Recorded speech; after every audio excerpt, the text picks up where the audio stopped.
Hello my dear ones. आज इस video में चेक करने वाली हूँ आपकी इंटेलिजेंस। कौन सी इंटेलिजेंस पर सवाल ये बनता है, ये है इमोशनल इंटेलिजेंस। सो मैं आपको 7 एलिमेंट्स बताऊंगी इमोशनल इंटेलिजेंस के और पता चल जाएगा आज आप कितने इंटेलिजेंट हैं। EQ तो आपको पता ही है ना, इमोशनल क्वेश्चन कितना इंपॉर्टेंट है। अब कोई भी पर्सन इमोशनली इंटेलिजेंट है, इसका मतलब क्या है, उसका सेल्फ मैनेजमेंट कमाल का है और वो दूसरों के साथ भी बहुत अच्छी तरीके से कंफर्टेबली इंटरेक्ट कर पाता है। उसकी इंटरपर्सनल स्किल्स और इंट्रापर्सनल स्किल्स बहुत ही ज़्यादा स्ट्रॉन्ग है। जिस पर्सन की दोनों स्किल्स स्ट्रॉन्ग है, जो खुद को समझता है, खुद के साथ अच्छा बिहेव करना जानता है और जो दूसरों को भी समझ पाता है अच्छे से, उनके साथ भी अच्छा व्यवहार करता है, एक अच्छे टीम प्लेयर की तरह काम करता है, वो पर्सन इमोशनली इंटेलिजेंट है। तो इस वीडियो को देखने के बाद, सीखने के बाद आपको समझ में आ जाएगा कि कितने इमोशनली इंटेलिजेंट आप हैं। तो ये बहुत ही ज़्यादा इंपॉर्टेंट वीडियो है, सबके साथ शेयर करेंगे। कोई भी अच्छी चीज़ सिर्फ अपने तक नहीं रखेंगे, हम स्प्रेड करेंगे। चैनल पे नए हैं तो सब्सक्राइब ज़रूर करेंगे और कमेंट कर तो ज़रूरी बताएंगे कि इन 7 एलिमेंट्स में से कितने पॉइंट्स आपके अंदर हैं।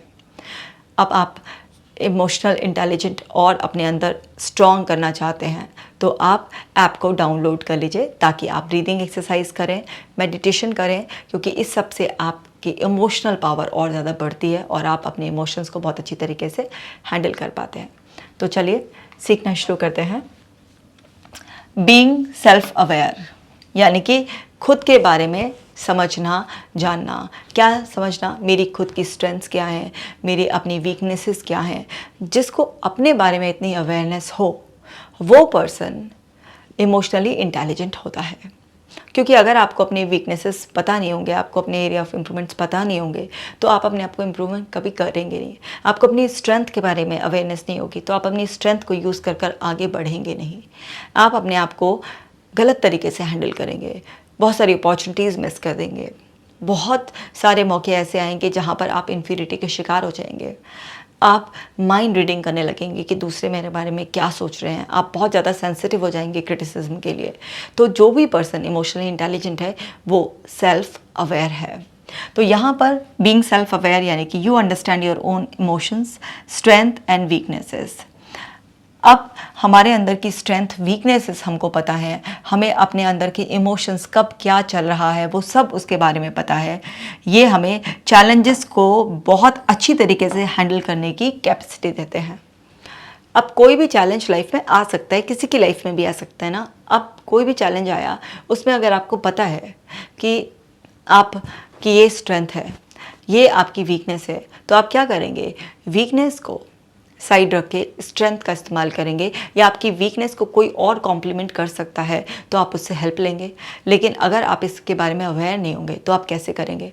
दूसरा, अगर आप अपने अंदर के इमोशंस को रिकॉग्नाइज कर लेते हैं कि आपके अंदर कौन से इमोशंस ज़्यादा आ जाते हैं जब भी कोई ऐसी टफ सिचुएशन आती है, तो आप उसे भी अच्छी तरीके से हैंडल कर लेते हैं। जैसे बहुत सारे लोग होते हैं, बहुत जल्दी ना एकदम से गुस्से में आ जाएंगे, कोई भी चैलेंज आएगा तो एकदम एग्रेसिवली बिहेव करेंगे। तो आप अगर इस होश में रहेंगे कि गुस्सा उस प्रॉब्लम को और ज़्यादा बढ़ा सकता है, मेरे लिए वो बड़ा चैलेंज कर सकता है, तो वहाँ पर आप अवेयर होने की वजह से उस टाइम पर उस गुस्से को रिलीज़ करने के लिए एफर्ट्स डालना शुरू कर देंगे। तो आपकी अवेयरनेस बहुत ज़्यादा इम्पॉर्टेंट है। कोई भी चैलेंज आ गया किसी भी तरीके से, सपोज़ कीजिए किसी ने हेल्प करने के लिए कमिट किया था, फिर बाद में वो मुकर गया, उसने मना कर दिया। अब इस केस में आपको बहुत ज़्यादा दुख हो रहा है, आपको बहुत ज़्यादा बुरा लग रहा है, आप अवेयर हैं अपने इस इमोशन के बारे में, तो क्या करेंगे? आप इस दुख, इस बुरा लगने की वजह से उस काम को नहीं बिगाड़ेंगे, बल्कि उस इमोशन को एक्नॉलेज करेंगे कि हाँ, मुझे बुरा लग रहा है, मुझे दुख हो रहा है, मुझे गुस्सा आ रहा है, कुछ भी ऐसे आपने इमोशन को एक्नॉलेज किया एंड देन उसके बाद कि ठीक है, कोई बात नहीं, चलो इसको छोड़ते हैं, अब आगे बढ़ते हैं। तो यहाँ पर आपने इमोशंस की समझ होना और अपनी स्ट्रेंथ वीकनेसेस के बारे में अवेयर होना, ये सब इमोशनल इंटेलिजेंट लोगों की निशानी है। और है दूसरा, रिकॉग्नाइजिंग इमोशंस। आप आराम से नोटिस कर लेते हैं आपके अंदर के इमोशंस को एंड प्लस दूसरों के इमोशंस को भी। मतलब आप सिर्फ अपने बारे में अवेयर नहीं हैं, आप अपने आसपास, वो कोई भी हो सकते हैं, आपके पेरेंट्स भी हो सकते हैं, आपका स्पाउस भी हो सकता है, आपके बच्चे भी हो सकते हैं, फ्रेंड्स भी हो सकते हैं, कोई और भी है। आप अपने और दूसरों के इमोशंस के बारे में अवेयर हो जाते हैं। ये हेल्प क्या करता है आपको? एप्रोप्रिएटली आप बिहेव कर पाते हैं किसी भी सिचुएशन में। अब आप अगर सामने वाले को समझ नहीं रहे हैं कि उसको बुरा लग रहा है, और आप लगातार कुछ भी ऐसा बोले जा रहे हैं जो फ़नी है, उसको बहुत ही ऑफेंडेड फील करा रहा है, तो क्या होगा, उससे आपकी रेपो ब्रेक हो जाएगी। और जब उसकी और आपकी रेपो ब्रेक हो जाएगी, आप उस पर्सन को खो देंगे, आप बहुत सारी अपॉर्चुनिटीज़ खो देंगे, आप अपनी इमेज भी उसकी नज़रों में ख़राब कर लेंगे। आपको ये चीज़ समझनी है कि आपका response towards person, towards situation बहुत ही ज़्यादा एम्पैथेटिक होना चाहिए। ऐसा होना चाहिए कि हाँ, आप सामने वाले को कंफर्टेबल फील करा सकें। आप खुद के बारे में भी अवेयर हैं। ऐसा नहीं है कि दूसरे को कंफर्टेबल फील कराने के चक्कर में आप अपने आप को खो दें, क्योंकि आप यहाँ पर दुनिया में किसी को सिर्फ प्लीज़ करने के लिए नहीं आए हैं। तो इसीलिए अपने बारे में भी अवेयरनेस होनी चाहिए, प्लस दूसरों के बारे में भी होनी चाहिए, क्योंकि जो इमोशनल इंटेलिजेंस है वो आपके बारे में और दूसरे के बारे में, दोनों के बारे में, यानी कि आपकी इंटरपर्सनल स्किल्स और इंट्रापर्सनल स्किल्स दोनों के बारे में है। तो एक पर्सन जो अपने इमोशंस के बारे में इतना अवेयर है वो इमोशनली इंटेलिजेंट है। इसी तरीके से जो तीसरा पॉइंट है वो है पॉजिंग बिफोर रिएक्टिंग। आप कहीं पर भी कुछ भी रिएक्शन देने से पहले एक बार पॉज लेते हैं, एक बार आपके पास वो सोचने समझने इन्फॉर्मेशन को प्रोसेस करने के मोमेंट्स होते हैं, तो आप इमोशनली इंटेलिजेंट हैं। क्योंकि जो लोग इमोशनली इंटेलिजेंट नहीं होते हैं वो बहुत ज़्यादा इम्पल्सिव होते हैं, हर समय ऐसे ओवर रिएक्शंस देते रहते हैं, सामने वाले को इंसल्ट करना पड़ जाए तो भी इंसल्ट कर देते हैं, खुद को इतना टॉर्चर करते हैं। लेकिन जो भी लोग इमोशनली इंटेलिजेंट होते हैं वो रुकते हैं, पॉज लेते हैं एंड देन आराम से अपनी बात कहते हैं। देखिए यहाँ पर यही कहा गया है, you take a moment to stop and think before acting on your emotions, so this helps you respond in a healthy way, not impulsively. क्योंकि ये जो इम्पल्सिव बिहेवियर होता है ये आपके रिलेशनशिप को बिल्कुल डिस्ट्रॉय कर देता है एंड आपके अंदर अननेसेसरी डिस्कम्फर्ट को पैदा करता है, और आप बहुत ही ज़्यादा ओवरवेलमिंग फील करके ओवर थिंकिंग के लूप में चले जाते हैं। और कई बार आप ऐसी हरकतें कर देते हैं जो कि एक्सपेक्टेड नहीं थी, वो आपकी सोशल रेपुटेशन को भी ख़राब करती है एंड फर्दर आप बिल्कुल आइसोलेटेड फील करते हैं। और फोर्थ स्टेप देखते हैं, शोइंग एम्पैथी, यानी कि आप एक नेचुरल एफर्ट डाल रहे हैं दूसरों को अंडरस्टैंड करने के लिए, दूसरों की फीलिंग को अंडरस्टैंड करने के लिए, उनको आप हेल्प कर रहे हैं, उनको भी आप आगे बढ़ा रहे हैं, उनके लिए कंपैशन फॉलो कर रहे हैं आप। सो जब आप लोगों के प्रति ये एटीट्यूड अपना लेते हैं तो आपके रिलेशनशिप बहुत स्ट्रांग होती है, और जिसकी भी इंटरपर्सनल रिलेशनशिप बहुत स्ट्रांग होती है उसके पास हमेशा बहुत सपोर्ट होता है, बहुत सिक्योरिटी होती है, उसके पास जब भी कोई अपॉर्चुनिटी आती है तो बहुत लोग हेल्प करने वाले होते हैं। सो इमोशनली इंटेलिजेंट पर्सन हमेशा इंटरपर्सनल स्किल्स पर बहुत काम करके रखता है, वो दूसरों को समझने में एफर्ट्स लगाता है, क्योंकि ज़रूरी नहीं हर बार बाय डिफ़ॉल्ट इतनी अंडरस्टैंडिंग हो, बट अगर आप एफर्ट डाल रहे हैं, कोई आपसे कुछ कह रहा है तो आप उसके पर्सपेक्टिव से, उसके रेफरेंस टू कॉन्टेक्स्ट में उस चीज़ को समझने की कोशिश कर रहे हैं, तो ये सब भी बहुत हेल्प करता है ना। यहाँ पे देखिए कि you make an effort to understand other feelings, this builds trust and deepens your relationship. और फिफ्थ स्टेप की बात कर लेते हैं, मैनेजिंग स्ट्रेस, कि आपको पता है कि प्रेशर वाली सिचुएशन आएंगी तो उसमें कैसे काम करना है। आपके अंदर वो एबिलिटी है कि आप थोड़ा पॉज लेते हैं, टाइम निकालते हैं और अपने माइंड को शांत रखते हैं, अपने इमोशंस को अंडरस्टैंड भी करते हैं, और उन्हें रिलीज़ करने के लिए आप डिफरेंट प्रैक्टिसेस भी करते हैं। क्योंकि अगर आप बहुत ज़्यादा स्ट्रेस में, स्ट्रेस आज की तारीख में एक न्यू नॉर्मल है, लेकिन हर चीज़ रेंज में ही अच्छी लगती है, अगर वो आउट ऑफ रेंज हो जाता है तो वो प्रॉब्लम क्रिएट करता है। तो स्ट्रेस मैनेज करने की अगर आपकी कैपेसिटी है, आप उसे अच्छी तरीके से मैनेज कर पाते हैं कि कैसे आपको प्रेशर वाली सिचुएशन में रिएक्ट करना है, हैंडल करना है, तो वो सब चीज़ें आपको इमोशनली इंटेलिजेंट बनाती हैं। देखिए यहाँ पर कि you know how to stay calm under pressure, this helps you think more clearly and make good choices, क्योंकि ब्रेन फॉग हट जाता है उससे। अगर आपके अंदर ब्रेन फॉग नहीं होता, यानी कि आपका माइंड बिल्कुल क्लियर होगा, डेफिनेटली आप क्लियर सोच पाएंगे, अच्छे डिसीजंस ले पाएंगे। मोटिवेटिंग योरसेल्फ, खुद को मोटिवेट करना। हम सबकी लाइफ में ऐसे मोमेंट्स आते हैं जब ऐसा लगता है कि अरे यार बहुत हो गया, अभी नहीं ले पा रहे हैं, लेकिन खुद को मोटिवेट करना, कैसे मोटिवेट करते हैं? सेल्फ टॉक के ज़रिए, अपने आप को, अपनी स्ट्रेंथ को याद दिलाकर, अपने पास्ट पॉजिटिव एक्सपीरियंसेस को याद दिलाकर हम अपने आप को फिर से मोटिवेट करते हैं, अपने आप को एक होप देते हैं।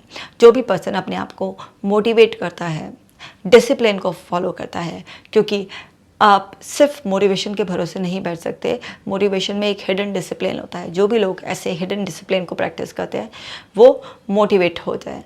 इमोशनली इंटेलिजेंट आदमी सिर्फ अपने मूड के हिसाब से नहीं चलता कि आज मूड है तो करेगा और कल मूड नहीं है तो नहीं करेगा, वो वहाँ पर डिसिप्लिन को प्रैक्टिस करने लग जाता है जब उसका मूड लो जोन में जाता है, तो वही इंसान एक्चुअल में इमोशनली इंटेलिजेंट कहलाता है। यहाँ पर ये ना, you keep going your self, you keep yourself going even when things are hard. यही लाइन है कि यहाँ पर डिसिप्लिन प्रैक्टिस किया जा रहा है। This helps you overcome setbacks and reach your goals. वही मैं आपको बता रही थी कि यहाँ पर जो कॉन्सेप्ट है वो है आपका डिसिप्लिन। Discipline over motivation.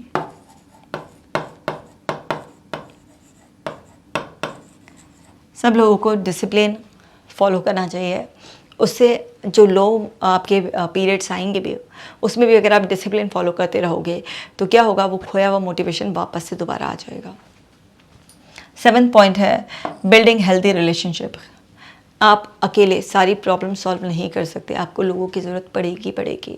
आप अकेले नहीं रह सकते, आपको लोगों की ज़रूरत पड़ेगी। देखिए, हम ह्यूमंस ना ग्रुप में बहुत सेफ फील करते हैं। हमारे अंदर ऑक्सीटोसिन जो केमिकल होता है वो लोगों के आसपास रहने से बहुत ज़्यादा रिलीज़ होता है जब भी हम कुछ भी ग्रुप एक्टिविटी में होते हैं। अब जब हम ग्रुप में होंगे, किसी में भी कोई भी ग्रुप एक्टिविटी कर होंगे, तो ज़रूरी नहीं है कि सारे लोग हमारे जैसे होंगे, हमसे एकदम मैचिंग हो जाएगी। लोग डिफरेंट भी होंगे, लेकिन फिर भी हम एम्पैथाइज़ करके उन्हें अच्छी रिलेशनशिप बना सकते हैं। तो जो भी पर्सन इमोशनली इंटेलिजेंट होगा वो अपने बारे में भी अवेयर होगा, दूसरे के बारे में भी अवेयर होगा। उसके अंदर सबसे बड़ी अवेयरनेस क्या होगी कि हम सब लोग अलग हैं पर गलत नहीं है।